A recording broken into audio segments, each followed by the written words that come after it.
មានជីវិតតស៊ូក្រោមក្តៅភ្លៀងគិតថាមានសំណាងមានអូនក្បែរគ្រប់យ៉ាងជាសុបិនរឿងរ៉ាវស្នេហ៍បងអូនមិនអាចបន្តបានព្រោះលុយពីយើងសន្យាថាសាមគ្រួសារខ្លាយជាផ្នែកអង្គ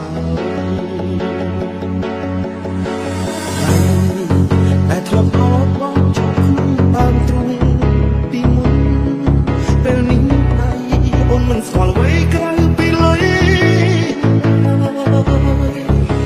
ក្បែរបងបានត្រឹមហត់ចង់ក្រស្នេហ៍ស្មោះបងអស់លោកគាត់អូនបានលុយទិញអូនឲ្យឃ្លាតពីបងគាត់ជាម្នាក់ទេបាច់ចង់ដឹងទេដឹងថងថាគាត់ជាមនុស្សដែលមានអីគ្រប់យ៉ាងយ៉ាងចង់បានហើយបើសិនជាអាចជួបគ្នាលើក្រោយមិនធ្វើស្គាល់គ្នាល្អជាងអូនស្រីរបស់ខ្ញុំទឹកលុយសម្លាប់ទឹកចិត្តខ្ញុំ